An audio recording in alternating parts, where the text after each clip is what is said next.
ஆசையாக லெட்டூஸ் செடியை நட்டு வளர்த்து அதை சாப்பிடும்போது மிகவும் கசப்பாக இருந்திருக்கிறதா? அல்லது நீங்கள் அறுவடை செய்யும் முன்பே செடி உயரமாக வளர்ந்து பூத்து விட்டதா? இதற்கெல்லாம் காரணம் லெட்டூஸ் செடி அல்ல, நீங்கள் செய்யும் சில சிறிய தவறுகள்தான் காரணம். லெட்டூஸ் வளர்ப்பது உலகிலேயே மிக எளிமையான விஷயம் என்று பலரும் நினைக்கிறார்கள். ஆனால் அந்த எளிமையான செடியை வளர்ப்பதில்தான் அதிகமானோர் தோல்வி அடைகிறார்கள் என்பது ஒரு ஆச்சரியமான முரண்பாடு. இன்று இந்த வீடியோவில் அந்த கசப்பான உண்மையை நாம் உடைக்கப் போகிறோம். இனி உங்கள் தோட்டத்தில் விளையும் லெட்டூஸ் கடைகளில் வாங்குவதை விட இனிப்பாகவும் சுவையாகவும் மொறுமொறுப்பாகவும் இருக்கும். அதற்கான ரகசியங்களை நான் உங்களுக்கு சொல்லப் போகிறேன். வீடியோவை முழுமையாக பாருங்கள். இறுதியில் ஒரு ஆச்சரியமான உண்மை காத்திருக்கிறது. நீங்கள் இதற்கு முன் லெட்டூஸ் வளர்த்து தோல்வி அடைந்திருக்கிறீர்களா? ஆம் என்றால் என்ன பிரச்சனை வந்தது என்பதை கமெண்டில் சொல்லுங்கள். நாம் விவாதிக்கலாம். லெட்டூஸ் என்பது வெறும் ஒரு இலை மட்டுமல்ல. அதன் வரலாறு மிகவும் பழமையானது. எகிப்தியர்கள் சுமார் 5000 ஆண்டுகளுக்கு முன்பே லெட்டூஸ் செடியை வளர்த்திருக்கிறார்கள். ஆரம்பத்தில் இது இலைகளுக்காக வளர்க்கப்படவில்லை. அதிலிருந்து எடுக்கப்படும் எண்ணெய்க்காகவே வளர்க்கப்பட்டது. காலப்போக்கில் கிரேக்கர்களும் ரோமானியர்களும் இதை உணவாக பயன்படுத்தத் தொடங்கினார்கள். இன்று உலகெங்கிலும் உள்ள சாலட்களில் இதுதான் ராஜா. லெட்டூஸ் ஒரு குளிர்கால பயிர் என்பதை நாம் முதலில் புரிந்து கொள்ள வேண்டும். அதன் இயற்கையான குணம் என்னவென்றால், அது குளிர்ச்சியான சூழலை விரும்பும். வெப்பத்தைக் கண்டால் அது பயந்துவிடும். இந்த ஒரு அடிப்படை உண்மையை நீங்கள் புரிந்து கொண்டாலே பாதி பிரச்சனைகள் தீர்ந்துவிடும். லெட்டூஸ் செடியின் வேர்கள் மிகவும் மேலோட்டமானவை. எனவே அதற்கு தேவைப்படும் கவனிப்பும் சற்று வித்தியாசமானது. இப்போது அந்த தவறுகள் என்னென்ன என்பதை ஒவ்வொன்றாக பார்ப்போம். முதல் தவறு, விதைகளை மிக ஆழமாக விதைப்பதுதான். பெரிய விதைகளை ஆழமாக புதைப்பது போல லெட்டூஸ் விதைகளையும் பலரும் ஆழமாக புதைக்கிறார்கள். ஆனால் லெட்டூஸ் விதைகள் மிக மிகச் சிறியவை. அவை முளைக்க தண்ணீர் மட்டும் போதாது, அவற்றுக்கு சூரிய ஒளியும் தேவை. இது பலருக்கும் தெரியாத ஒரு ரகசியம். நீங்கள் விதைகளை அரை அங்குலம் ஆழத்தில் புதைத்தால் கூட அவை இருட்டில் தங்கிவிடும். முளைக்கவே முளைக்காது. இது ஒரு பெரிய கட்டுக்கதை. விதைகளை எப்போதும் மண்ணின் மேற்பரப்பில்தான் தூவ வேண்டும். அதன் மீது மிக மெல்லிய ஒரு மண் அடுக்கை மட்டும் தூவினால் போதும். அல்லது விதைகளை மண்ணின் மீது வைத்து உங்கள் கைகளால் லேசாக அழுத்திக் கொடுக்கலாம். இப்படி செய்தால் விதைகள் வெளிச்சத்தை உணரும், எளிதாக முளைத்து வெளியே வரும். இயற்கையை ஒரு நிமிடம் கவனித்துப் பாருங்கள். காடுகளில் செடியிலிருந்து விதைகள் எப்படி விழுகின்றன? அவை மண்ணின் மேல்தான் விழுகின்றன. அதைத்தான் நாமும் பின்பற்ற வேண்டும். ஆழமாக விதைத்தால் விதைகள் மண்ணுக்குள்ளேயே அழுகிப் போய்விடும். எனவே விதைகளை மேலே தூவுங்கள். இரண்டாவது தவறு, தவறான மண்ணை தேர்ந்தெடுப்பது. லெட்டூஸ் செடிக்கு நல்ல காற்றோட்டமான மற்றும் ஈரப்பதத்தை லேசாக தக்கவைக்கும் மண் தேவை. பலர் சாதாரண செம்மண் அல்லது மிகவும் இறுக்கமான களிமண்ணை பயன்படுத்துகிறார்கள். இது ஒரு பெரிய தவறு.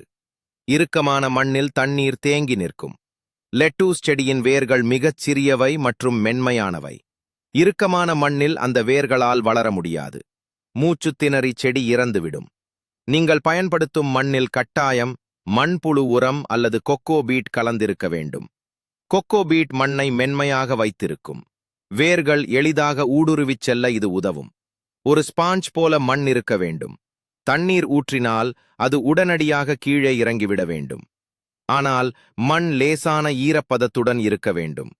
இந்த சமநிலையை நீங்கள் உருவாக்க வேண்டும். தொட்டியில் வளர்ப்பவர்கள் தொட்டியின் அடியில் தண்ணீர் வெளியேறத் துளைகள் சரியாக இருக்கிறதா என்பதை உறுதி செய்து கொள்ளுங்கள். நல்ல மண்தான் லெட்டூஸ் செடியின் ஆரோக்கியத்திற்கு முதல் படி. மூன்றாவது தவறு, பருவநிலை தெரியாமல் லெட்டூஸ் வளர்ப்பது. லெட்டூஸ் வெப்பத்தை முற்றிலும் வெறுக்கும் ஒரு செடி. நீங்கள் கோடை காலத்தில் நடுப்பகலில் கம்பளிச் சட்டை அணிந்து கொண்டு வெயிலில் நின்றால் எப்படி இருக்கும்? அப்படித்தான் லெட்டூஸ் செடியும் உணரும். பலர் ஏப்ரல் அல்லது மே மாதங்களில் வெயில் சுட்டெரிக்கும் போது லெட்டூஸ் விதைகளை விதைப்பார்கள். அது மிகப்பெரிய தவறு. அதிக வெப்பத்தில் விதைகள் முளைக்காது. முளைத்தாலும் செடி உடனே தளர்ந்து போய்விடும். லெட்டூஸ் வளர்க்கச் சிறந்த நேரம் குளிர்காலம் அல்லது மழைக்காலம்தான். தாபமாத்திர 25 டிகிரி செல்சியஸுக்கு கீழே இருக்கும்போதுதான் லெட்டூஸ் நன்றாக வளரும். பகல் நேரங்களில் அதிக வெயில் இருந்தால் செடி மன அழுத்தத்திற்கு உள்ளாகும். இந்த மன அழுத்தம்தான் பின்னால் பல பிரச்சனைகளுக்கு காரணமாக அமைகிறது. நீங்கள் வெப்பமான பகுதிகளில் வசிப்பவராக இருந்தால் நிழலான இடங்களில் மட்டும் செடியை வளர்க்க பழகுங்கள். பருவநிலையை எதிர்த்து போராடுவதை விட அதனுடன் இணைந்து செயல்படுவதுதான் சிறந்த தோட்டக்கலை.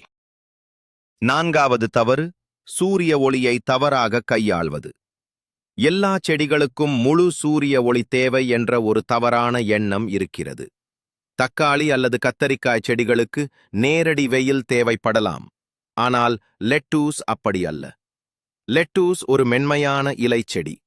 காலையில் கிடைக்கும் 2 அல்லது 3 மணி நேர வெயில் மட்டும் இதற்கு போதுமானது. மதிய நேரத்தின் கடுமையான வெயில் லெட்டூஸ் இலைகளை கருகச் செய்துவிடும். அதிக வெயில் பட்டால் இலைகளின் ஓரங்கள் பழுப்பு நிறமாக மாறிவிடும்.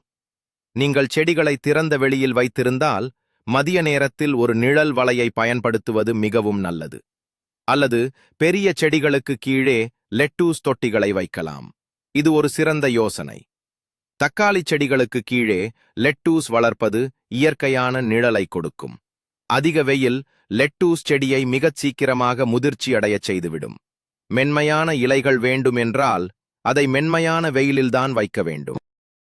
5வது தவறு, செடிகளுக்கு இடையே சரியான இடைவெளி விடாதது. விதைகளை தூவிவிடும்போது நூற்றுக்கணக்கான செடிகள் நெருக்கமாக முளைத்து வரும். அதை பார்க்க அழகாகத்தான் இருக்கும். ஆனால் பலர் அந்த செடிகளை அப்படியே வளரவிட்டு விடுவார்கள். இது மிக மோசமான தவறு. செடிகள் ஒன்றோடு ஒன்று உரசிக்கொண்டு வளர்ந்தால் எந்த செடிக்கும் போதிய சத்துக்கள் கிடைக்காது. அவற்றுக்குள் ஒரு பெரிய போட்டியே நடக்கும். இதன் விளைவாக செடிகள் மெலிந்து உயரமாக நீண்டு கொண்டு போகும். நல்ல அகலமான இலைகள் கிடைக்கவே கிடைக்காது. செடிகளுக்கு இடையே காற்று வீச போதுமான இடைவெளி இருக்க வேண்டும். குறைந்தது 6 அங்குலமாவது இடைவெளி விட வேண்டும். நெருக்கமாக உள்ள செடிகளை பிடுங்கி எறிவதற்கு பலருக்கும் மனம் வராது. ஆனால் உங்கள் செடி நன்றாக வளர வேண்டும் என்றால் நீங்கள் கடினமான முடிவை எடுத்தாக வேண்டும். பலவீனமான செடிகளை பிடுங்கிவிடுங்கள். வலிமையான செடிகளை மட்டும் தேவையான இடைவெளியில் விட்டு வையுங்கள். காற்று ஓட்டம் சரியாக இருந்தால்தான் பூஞ்சை நோய்கள் வராது. 6வது தவறு, அளவுக்கு அதிகமாக தண்ணீர் ஊற்றுவது. லெட்டூஸ் செடிக்கு தண்ணீர் பிடிக்கும் தான். அதற்காக அதை தண்ணீரில் மூழ்கடிக்க கூடாது. பலரும் தினமும் காலையிலும் மாலையிலும் தவறாமல் செடிக்கு தண்ணீர் ஊற்றுவார்கள். இது ஒரு பாசமான செயல் என்றாலும் லெட்டூஸ் செடிக்கு இது ஆபத்தானது. மண் எப்போதும் ஈரமாகவே இருந்தால் வேர்கள் சுவாசிக்க முடியாமல் அழுகிப் போய்விடும். வேர் அழுகல் வந்துவிட்டால் செடியை காப்பாற்றுவது மிக கடினம். இலைகள் மஞ்சள் நிறமாக மாறும். செடி அப்படியே வாடி விழுந்துவிடும். மண் ஈரமாக இருக்கும்போது செடி வாடுவது விசித்திரமாகத் தோன்றலாம். ஆனால் வேர்கள் இறந்தால் செடிக்கு தண்ணீர் போகாது. அதனால்தான் வாடுகிறது. இதை எப்படி தவிர்ப்பது? தண்ணீர் ஊற்றுவதற்கு முன் உங்கள் விரலை மண்ணில் சிறிது ஆழமாக விட்டுப் பாருங்கள். மண் உங்கள் விரலில் ஒட்டவில்லை என்றால் அல்லது ஈரமில்லை என்றால் மட்டும் தண்ணீர் ஊற்றுங்கள். இது மிகவும் எளிமையான ஆனால் 100% வேலை செய்யும் ஒரு முறை. அதிகப்படியான தண்ணீர் நன்மையை விட தீமையே செய்யும்.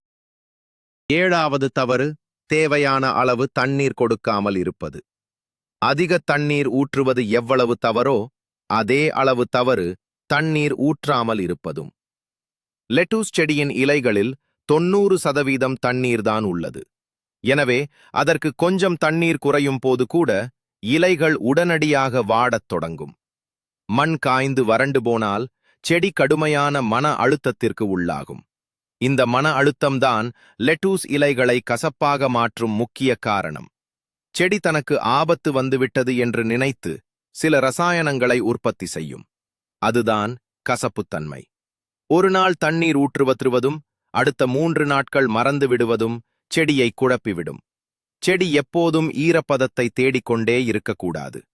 லெட்டூஸ் செடி ஒரு குழந்தை மாதிரி. அதற்கு கிருத்தியமாக தண்ணீர் கொடுக்க வேண்டும். இலைகள் எப்போதுமே மொறுமொறுப்பாக இருக்க வேண்டும் என்றால் மண்ணில் எப்போதும் ஒரு மிதமான ஈரப்பதம் இருப்பதை நீங்கள் உறுதி செய்ய வேண்டும். வறட்சி லெட்டூஸின் முதல் எதிரி. 8வது தவறு, சீரற்ற நீர்ப்பாசன முறை. இது முந்தைய 2 தவறுகளின் கலவையாகும். சில நாட்கள் அதிக தண்ணீர் ஊற்றுவதும் சில நாட்கள் செடியை வறட்சியில் விடுவதும் ஒரு சுழற்சி போல நடக்கும். இதை யோ யோ விளைவு என்று சொல்வார்கள். இந்த சீரற்ற நிலை லெட்டூஸ் செடிக்கு பிடிக்கவே பிடிக்காது.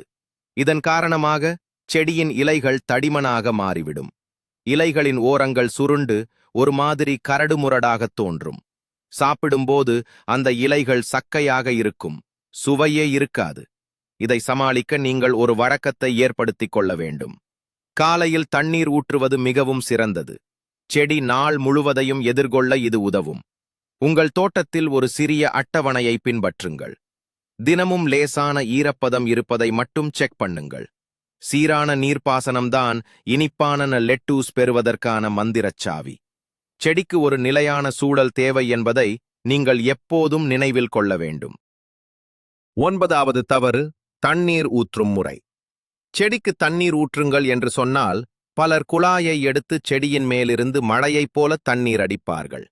இது ஒரு மிகப்பெரிய தவறு. லெட்டூஸ் இலைகள் மிகவும் நெருக்கமாக இருப்பதால் இலைகளுக்கு இடையில் தண்ணீர் தேங்கி நிற்கும். இப்படி இலைகளில் தண்ணீர் தங்குவது பூஞ்சை நோய்களுக்கு நேரடி அழைப்பு விடுவது போலாகும். இலைகள் அழுகத் தொடங்கும். மேலும் இலைகளில் தண்ணீர் இருக்கும்போது வெயில் பட்டால் அது ஒரு பூதக்கண்ணாடி போலச் செயல்பட்டு இலைகளைச் சுட்டுவிடும். அதனால்தான் இலைகளில் புள்ளிகள் தோன்றுகின்றன. தண்ணீர் ஊற்றும்போது எப்போதும் செடியின் அடிப்பகுதியில், அதாவது மண்ணில் படும்படி ஊற்ற வேண்டும். இலைகளை நனைப்பதை தவிர்ப்பது மிகவும் நல்லது. இதை துளி நீர்ப்பாசனம் மூலமாகவோ அல்லது ஒரு சிறிய பாத்திரத்தை பயன்படுத்தியோ செய்யலாம். வேர்களுக்குத்தான் தண்ணீர் தேவை, இலைகளுக்கு அல்ல என்பதை புரிந்து கொள்ளுங்கள். இந்த ஒரு சிறிய மாற்றம் உங்கள் செடியின் ஆரோக்கியத்தை பெரிய அளவில் மேம்படுத்தும். 10வது தவறு, மூடாக்கு பயன்படுத்தாமல் இருப்பது. மூடாக்கு அல்லது மெல்ச்சிங் என்பது தோட்டக்கலையில் ஒரு மிக முக்கியமான விஷயம். பலரும் இதை அலட்சியம் செய்கிறார்கள். லெட்டூஸ் செடியைச் சுற்றி வெற்று மண் அப்படியே தெரிந்தால் வெயிலில் மண் சீக்கிரம் காய்ந்துவிடும், தண்ணீர் ஆவியாகிவிடும். மேலும் மழையின் போதோ அல்லது தண்ணீர் ஊற்றும் போதோ மண்ணில் உள்ள கிருமிகள் தெறித்து இலைகளில் படும். இது நோய்களை உருவாக்கும். இதை தடுக்க லெட்டூஸ் செடியைச் சுற்றி காய்ந்த இலைகள், வைக்கோல் அல்லது மரத்தூள் ஆகியவற்றை பரப்பிவிட வேண்டும். இது மண்ணின் ஈரப்பதத்தை தக்க வைக்கும், களைகள் முளைப்பதை தடுக்கும். அது மட்டுமில்லாமல் செடியின் வேர்களை குளிர்ச்சியாக வைத்திருக்கும். நாம் முன்பே பார்த்தது போல லெட்டூஸ் குளிர்ச்சியை விரும்பும் செடி. மூடாக்கு போடுவது செடிக்கு ஒரு ஏசி போட்டது போல இருக்கும். இந்த எளிய முறையை நீங்கள் செய்து பார்த்தால் செடிகளின் வளர்ச்சியில் ஒரு பிரம்மாண்டமான வித்தியாசத்தை நீங்கள் கண்முன்னே பார்க்க முடியும். 11வது பிரச்சனை, செடி பூப்பது. லெட்டூஸ் செடி வளர்க்கும்போது பலரும் சந்திக்கும் பெரிய ஏமாற்றம் இதுதான். திடீரென்று செடியின் மையப்பகுதியிலிருந்து ஒரு தடிமனான தண்டு வேகமாக மேலே வளரும். சில நாட்களில் அதில் மஞ்சள் நிற பூக்கள் பூக்கும். இதை ஆங்கிலத்தில் போல்டிங் என்று சொல்வார்கள். இந்த போல்டிங் நடந்துவிட்டால் அதன் பிறகு அந்த செடியின் இலைகளை நாம் சாப்பிட முடியாது. காரணம், செடி பூக்கும் நிலைக்கு சென்றுவிட்டால் அதன் முழு சக்தியும் விதைகளை உருவாக்குவதில்தான் இருக்கும். அப்போது இலைகள் மிகவும் கசப்பாக மாறிவிடும். பால் போன்ற ஒரு திரவம் இலைகளில் சுரக்கும். அதுதான் கசப்பு. இது ஏன் நடக்கிறது? இது செடியின் தற்காப்பு உணர்வு. வெயில் அதிகமாகி பகல் நேரம் நீளமாக மாறும்போது செடி தனது ஆயுள் முடியப் போகிறது என்று நினைக்கும். உடனே அவசரமாக விதைகளை உருவாக்கி அடுத்த தலைமுறையை விட்டுச் செல்லத் துடிக்கும். இது இயற்கையின் ஒரு அற்புதமான தந்திரம். ஆனால் நமக்கு இது ஒரு பிரச்சனை. 12வது விஷயம், இந்த போல்டிங் பிரச்சனையை தடுப்பது எப்படி என்பது. இதை 100% தடுக்க முடியாது என்றாலும் தள்ளி போட முடியும். செடி சீக்கிரம் பூக்காமல் இருக்க அதை குளிர்ச்சியாக வைத்திருக்க வேண்டும். அதிக வெயில் அடிக்கும் நாட்களில் செடிக்கு மேல் நிழல் வலையை கட்டுங்கள். செடியைச் சுற்றி தண்ணீர் தெளித்து வெப்பத்தை குறையுங்கள். சரியான நேரத்தில் இலைகளை அறுவடை செய்து கொண்டே இருக்க வேண்டும். நீங்கள் பழைய இலைகளை எடுக்க எடுக்க செடி புதிய இலைகளை உருவாக்குவதில் கவனம் செலுத்தும். பூக்கும் எண்ணம் அதற்கு வராது. மேலும் கோடை காலத்திற்கென்றே பிரத்யேகமாக உருவாக்கப்பட்ட சில லெட்டூஸ் விதைகள் கடைகளில் கிடைக்கின்றன. அவற்றை வாங்கி பயன்படுத்தலாம். போல்டிங் என்பது செடி செய்யும் தவறு அல்ல. அது தட்பவெப்பநிலை மாறுகிறது என்பதற்கான ஒரு எச்சரிக்கை மணி. மையத்தண்டு சற்று தடிமனாக மேல் நோக்கி வளர்வதை நீங்கள் கவனித்தாலேயே உடனே முழுச் செடியையும் அறுவடை செய்து விடுவது புத்திசாலித்தனம். இல்லையென்றால் செடி வீணாகிவிடும். 13வது பிரச்சனை, லெட்டூஸ் கசப்பாக மாறுவதன் பின்னணி. லெட்டூஸ் ஏன் கசக்கிறது என்பதன் பின்னால் உள்ள அறிவியலை நாம் தெரிந்து கொள்ள வேண்டும். லெட்டூஸ் செடியில் லாக்டூசின் என்ற ஒரு ரசாயனம் இயற்கையாகவே உள்ளது. செடி சிறியதாக இருக்கும்போது இதன் அளவு மிகக் குறைவாக இருக்கும். அதனால் இலைகள் இனிப்பாக இருக்கும். ஆனால் செடி முதிர்ச்சியடையும் போதோ அல்லது செடிக்கு தண்ணீர் பற்றாக்குறை, அதிக வெப்பம் போன்ற மன அழுத்தம் ஏற்படும் போதோ இந்த ரசாயனத்தின் உற்பத்தி செடியில் அதிகமாகிறது. இது ஒரு தற்காப்பு முறை. பூச்சிகள் மற்றும் விலங்குகள் செடியை சாப்பிடாமல் இருக்க செடியே உருவாக்கும் ஒரு கசப்பு மருந்துதான் இது. கசக்கும் லெட்டூஸை சரி செய்ய முடியுமா என்று பலர் கேட்பார்கள். துரதிர்ஷ்டவசமாக ஒருமுறை கசப்புத்தன்மை வந்துவிட்டால் அதை இனிப்பாக மாற்றுவது கடினம். இலைகளை அறுவடை செய்து சில மணி நேரங்கள் குளிர்ந்த பனிக்கட்டி நீரில் போட்டு வைத்தால் கசப்பு சற்று குறையலாம். ஆனால் முழுமையாக போகாது. வராமல் தடுப்பதுதான் ஒரே சிறந்த வழி. 14வது தவறு, அறுவடை செய்ய மிகவும் தாமதப்படுத்துவது. பலரும் சூப்பர் மார்க்கெட்டில் பார்ப்பது போல லெட்டூஸ் ஒரு பெரிய முட்டைக்கோஸ் போல வளரும் வரை காத்திருப்பார்கள்.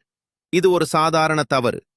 கடைகளில் விற்கப்படும் லெட்டூஸ் அதற்கென தனி பண்ணைகளில் கட்டுப்படுத்தப்பட்ட வெப்பநிலையில் வளர்க்கப்படுபவை. வீட்டில் வளர்க்கும்போது அப்படி பெரியதாக வளரும் வரை காத்திருந்தால் செடி முதிர்ச்சி அடைந்து கசக்கத் தொடங்கிவிடும் அல்லது பூத்துவிடும். லெட்டூஸை பொறுத்தவரை இளமைதான் அழகு, இளமைதான் சுவை. செடி நட்ட 40 அல்லது 50 நாட்களில் அறுவடை செய்யத் தொடங்கிவிட வேண்டும். இலைகள் உங்கள் கை அளவுக்கு வந்தவுடனேயே நீங்கள் அவற்றை பறிக்கலாம். பேபி லெட்டூஸ் என்று சொல்லப்படும் சிறிய இலைகள்தான் அதிக சுவையாகவும் மிருதுவாகவும் இருக்கும். இலையின் அளவு பெரிதாக பெரிதாக அதன் தடிமன் அதிகமாகி சுவை குறையும். எனவே பொறுமை காப்பது லெட்டூஸ் வளர்ப்பில் பலன் தராது. சரியான நேரத்தில் அறுவடை செய்வதுதான் வெற்றியின் ரகசியம். 15வது தவறு, அறுவடை செய்யும் முறை. லெட்டூஸ் செடியை எப்படி அறுவடை செய்கிறோம் என்பது அதன் அடுத்த கட்ட வளர்ச்சியை தீர்மானிக்கிறது. பலரும் மொத்தச் செடியையும் வேரோடு பிடுங்கி விடுவார்கள். இது ஒரு முறை என்றாலும் இதன் மூலம் நாம் தொடர்ந்து இலைகளை பெற முடியாது. லெட்டூஸ் செடியில் கட் அண்ட் கம் அகெயின் என்ற ஒரு அற்புதமான முறை உள்ளது. அதாவது வெட்ட வெட்ட அது மீண்டும் வளரும். இந்த முறையில் செடியின் மையப்பகுதியை விட்டுவிட்டு வெளிப்புறத்தில் உள்ள பெரிய இலைகளை மட்டும் ஒரு கத்திரிக்கோல் கொண்டு வெட்டி எடுக்க வேண்டும். மையப்பகுதியில் புதிய இலைகள் தோன்றுவதை பாதிக்காத வகையில் இதைச் செய்ய வேண்டும். இப்படி செய்தால் ஒரு செடியிலிருந்து நீங்கள் பல முறை இலைகளை அறுவடை செய்யலாம். மாதக்கணக்கில் உங்களுக்கு தொடர்ந்து லெட்டூஸ் கிடைத்துக் கொண்டே இருக்கும். இலைகளை கையால் கிழிப்பதை தவிர்க்கவும். கத்தியோ அல்லது கத்திரிக்கோலோ பயன்படுத்தி சுத்தமாக வெட்டுங்கள். இது செடிக்கு காயம் ஏற்படாமல் பாதுகாக்கும். 16வது தவறு, அளவுக்கு அதிகமாக உரமிடுவது. செடி வேகமாக வளர வேண்டும் என்பதற்காக பலரும் அளவுக்கு அதிகமாக ரசாயன உரங்களையோ அல்லது தொழு உரத்தையோ அள்ளிப் போடுவார்கள். லெட்டூஸ் செடிக்கு அதிக உரம் தேவையில்லை. குறிப்பாக தழைச்சத்து எனப்படும் நைட்ரஜன் அளவு அதிகமானால் இலைகள் மிக வேகமாக வளரும். ஆனால் அந்த இலைகள் மிகவும் மெலிதாக இருக்கும். சுவை இருக்காது. மேலும் அதிக நைட்ரஜன் செடியின் இலைகளில் உள்ள கசப்புத்தன்மையையும் அதிகரிக்கும் என்று சில ஆய்வுகள் கூறுகின்றன. நீங்கள் மண்கலவை தயாரிக்கும் போதே போதிய அளவு மண்புழு உரம் கலந்திருந்தால் அதுவே போதுமானது. இடையில் உரம் கொடுக்க வேண்டும் என்று நினைத்தால் மிகவும் நீர்த்த நிலையில் உள்ள மீன் அமினோ அமிலம் அல்லது பஞ்சகவ்யாவை 2 வாரங்களுக்கு ஒரு முறை சிறிதளவு கொடுக்கலாம். அதிகப்படியான உரம் வேர்களைச் சுட்டுவிடும். இலைகளின் நுனிகள் கருகிவிடும். இயற்கையான முறையில் மெதுவாக கிடைக்கும் சத்துக்கள்தான் லெட்டூஸ் செடியின் ஆரோக்கியமான வளர்ச்சிக்குத் தேவையானது. 17வது தவறு, சிறிய தொட்டிகளை பயன்படுத்துவது. மாடித்தோட்டம் வைத்துள்ளவர்கள் லெட்டூஸ் செடியை மிகச் சிறிய பிளாஸ்டிக் கப்களில் அல்லது சிறிய தொட்டிகளில் வளர்க்க முயற்சிப்பார்கள். லெட்டூஸின் வேர்கள் ஆழமாகச் செல்லாவிட்டாலும் அவை பக்கவாட்டில் பரவி வளரக்கூடியவை. சிறிய தொட்டியில் வளர்க்கும்போது வேர்களுக்கு போதிய இடம் கிடைக்காது. அது மட்டுமில்லாமல் சிறிய தொட்டியில் உள்ள மண் மிக விரைவாக காய்ந்துவிடும். இதனால் செடிக்கு அடிக்கடி தண்ணீர் ஊற்ற வேண்டி வரும். தண்ணீர் பற்றாக்குறை ஏற்பட்டால் என்ன நடக்கும் என்று நாம் ஏற்கனவே பார்த்திருக்கிறோம். செடி கசப்பாக மாறிவிடும். எனவே லெட்டூஸ் வளர்க்க குறைந்தது 6 முதல் 8 அங்குல ஆழம் மற்றும் அகலமுள்ள தொட்டிகளை பயன்படுத்துங்கள். செவ்வக வடிவிலான தொட்டிகள் அல்லது குரோபேக்குகள் லெட்டூஸ் வளர்க்க மிகச் சிறந்தவை. ஒரே குரோபேக்கில் 3 அல்லது 4 செடிகளை தாராளமாக வளர்க்கலாம். பெரிய தொட்டி என்றால் மண் சீக்கிரம் காயாது, செடியும் நிம்மதியாக வளரும். 18வது தவறு, பூச்சிகளை கவனிக்காமல் விடுவது. லெட்டூஸ் இலைகள் நமக்கும் மட்டும் சுவையானவை அல்ல, தோட்டத்து பூச்சிகளுக்கும் அவைதான் மிகவும் பிடித்த உணவு. நத்தைகள், கம்பளி பூச்சிகள் மற்றும் அசுவினி பூச்சிகள் லெட்டூஸ் இலைகளை விரும்பி உண்ணும். பலரும் இலைகளில் ஓட்டை விழுந்த பிறகுதான் அதை கவனிப்பார்கள். இதற்கு கடுமையான ரசாயன பூச்சிக்கொல்லிகளை பயன்படுத்தக்கூடாது. ஏனென்றால் நாம் இலைகளை பச்சையாகச் சாப்பிடப் போகிறோம்.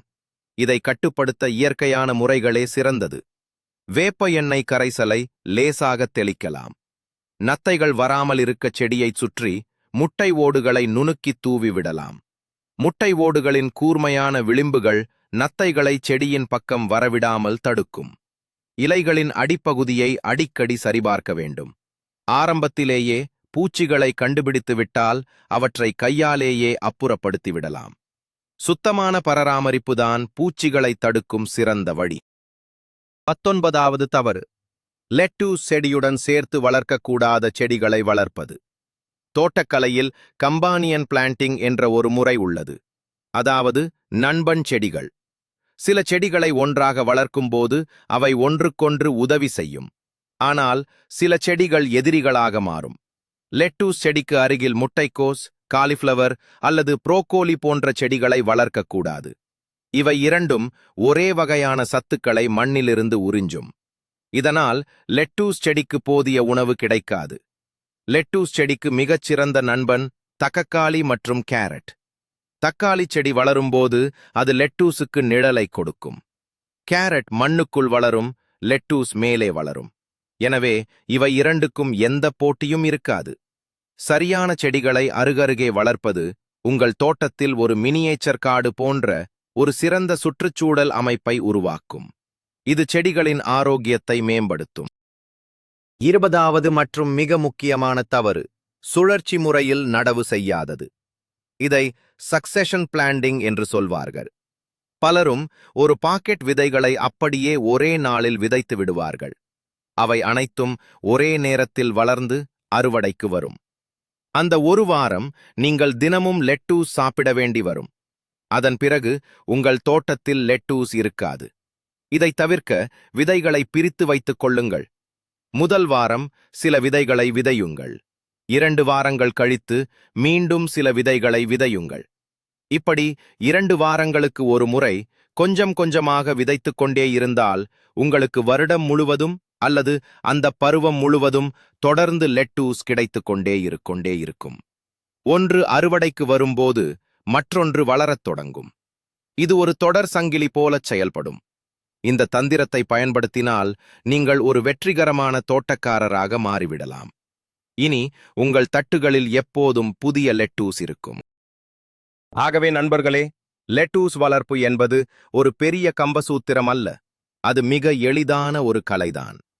நாம் பார்த்த இந்த சிறிய சிறிய விஷயங்களில் நீங்கள் கவனம் செலுத்தினாலே போதும். செடி பூப்பதற்கு முன் அது இளமையாக இருக்கும்போதே அறுவடை செய்ய வேண்டும். இதுதான் நாம் இன்று கற்றுக்கொண்ட மிகப்பெரிய பாடம். இயற்கையின் விதிப்படி செடி தனது இனத்தை பெருக்க, பூக்க நினைக்கிறது. ஆனால் நாம் அதன் சுவைக்காக அதை இளமையிலேயே வைத்திருக்க போராடுகிறோம். இது ஒரு சுவாரஸ்யமான முரண்பாடு அல்லவா? இனிமேல் உங்கள் தோட்டத்தில் லெட்டூஸ் கசக்காது, வாடி போகாது. நான் சொன்ன இந்த முறைகளை பின்பற்றி பாருங்கள். நிச்சயம் 100% வெற்றி கிடைக்கும். இந்த வீடியோ உங்களுக்கு பயனுள்ளதாக இருந்திருக்கும் என்று நம்புகிறேன். இது போன்ற பல பயனுள்ள தோட்டக்கலை ரகசியங்களை தெரிந்து கொள்ள எங்கள் சேனலை இப்போதே சப்ஸ்கிரைப் செய்யுங்கள். வீடியோவிற்கு ஒரு லைக் கொடுங்கள். இந்த தவறுகளில் எந்த தவறை நீங்கள் இதுவரை செய்து வந்தீர்கள் என்பதை கமெண்டில் சொல்லுங்கள். அடுத்த வீடியோவில் சந்திப்போம்.